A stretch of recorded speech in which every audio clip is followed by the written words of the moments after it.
With the start of every new season in the NBA means newer fans, those who haven't been exposed to the grassroots of NBA history, which means every year the legacy of past all-time greats tends to be washed over by the modern and more relevant NBA. But when watching the NBA, you stumble upon a silhouette of a player turning the corner with the ball in his left hand. This player has a variety of nicknames: Mr. Clutch, Mr. Outside, and most notorious, the Logo. In order to be called the Logo, you probably have to be pretty good, right?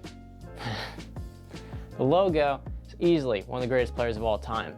He is the only player in NBA history to win Finals MVP in a series that he lost. He averaged 27 points per game in a very incredible career where he was an all-star in every single season of it. And on top of that, in the 1965 playoffs, he averaged 40 points per game, which is remarkable. And on top of all of that, he made it to the NBA Finals a grand total of 9 times. Now, he would only win once, however, he's not T-Mac. I want to make that very clear. When you play in the same era as Bill Russell's Celtics, things get very dicey when it comes to winning a championship, because back then, there was less player movement, and because of that, the Celtics kept the same roster for over a decade, and nobody could stop them, including the Logo. So today, the legacy of Mr. Logo continues to live on, mostly because of the fact that he is a Logo, as without it, he may just be another great player from a long time ago that people tend to forget. The Logo is Jerry West, a Hall of Fame point guard for the Lakers in the 60s and early 70s, who is one of the greatest players of all time, and I have him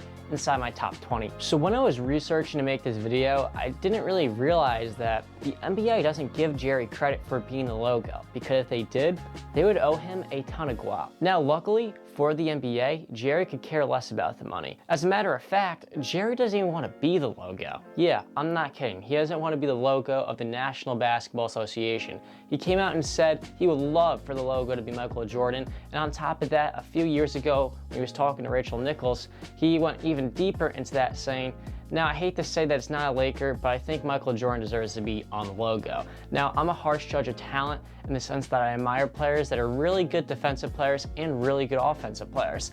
And I felt that at his time, he was the best defensive player in the game, and more importantly, he was the best offensive player.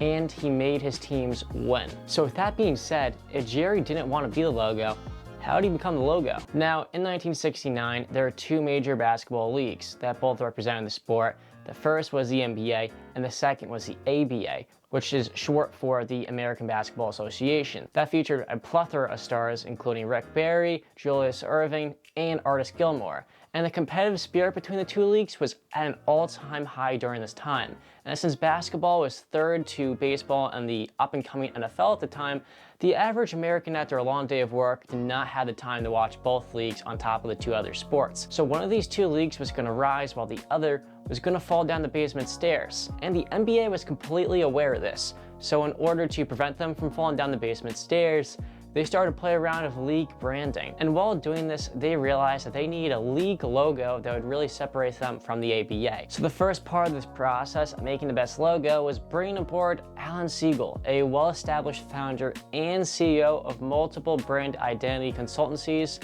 And while flipping through sports magazines on the basketball section, clearly we're not talking about foosball, he stumbled upon Jerry West in a picture that had him turn the corner with the ball in his left hand. So he decided to slap that onto a white silhouette with a red and blue background. 50 years later, it is still the logo of the NBA, and it is still what we see every time we turn on the television to see one of our favorite teams play, or when we're repping our favorite player on the back of our jersey.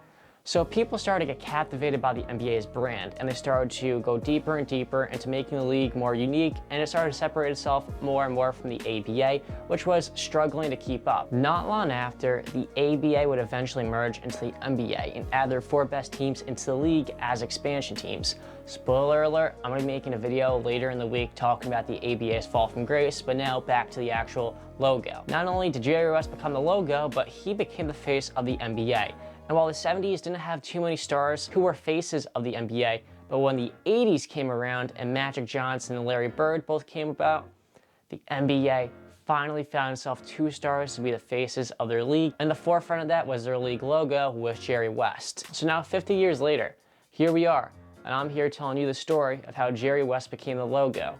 And he is still the face of the NBA a half century later. Now, over the past few seasons, with some NBA players not only retiring, but having things happen to them, a lot of people have called for them to be the faces of the association. So because of that, so many people are calling into question the possibility of them changing the logo from Jerry West. And it makes total sense, because not only does he not want to be the logo anymore, but it's been half a century. So let me know in the comments down below if the NBA should change the logo, and on top of that, if they do change the logo, who should it be? Should it be the GOAT, Michael Jordan, or should it be LeBron, the man who ages like fine wine?